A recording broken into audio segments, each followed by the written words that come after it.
So when you spoke on my show, we talked about the flag long before Australia Day, and you made it clear that you'll have one flag behind you.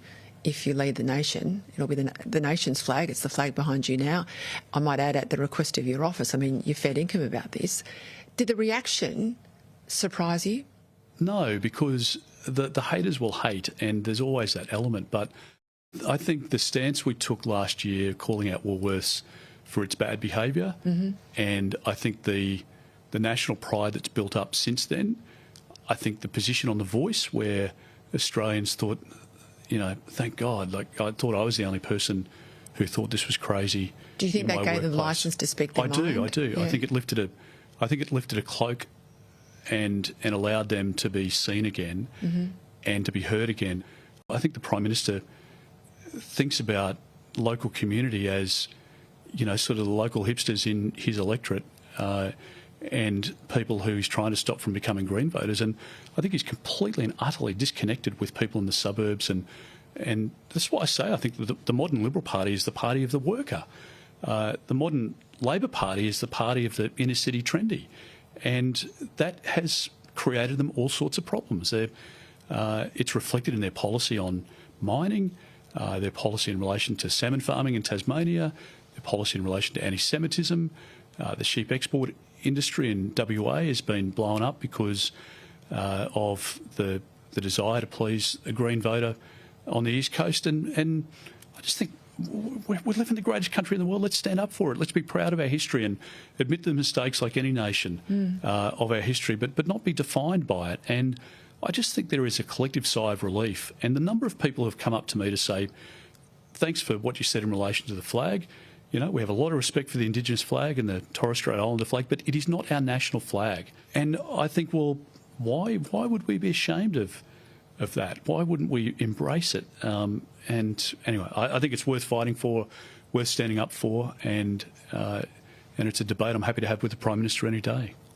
One of the big platforms of the Liberal Party is the individual, but also free speech.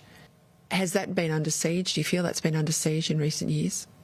Yes, I do, because I think people have been guilted into submission, and I think there is a deliberate strategy to do that. And I think people need to be able to speak their minds, whether I agree with them or disagree with them. If you want to celebrate Australia Day as Invasion Day, we live in the greatest democracy in the world. That's fine, but don't tell me I can't celebrate Australia Day or that I can't be proud of who we are as a people.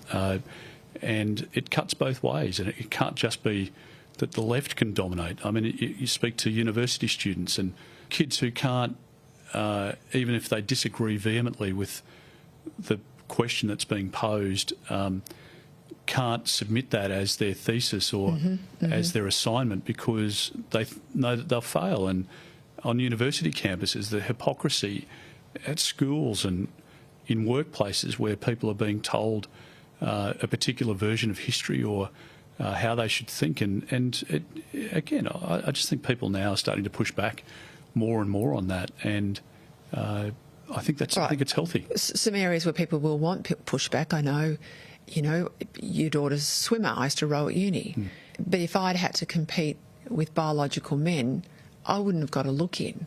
I mean, surely it's not controversial to want to protect sport for women and girls.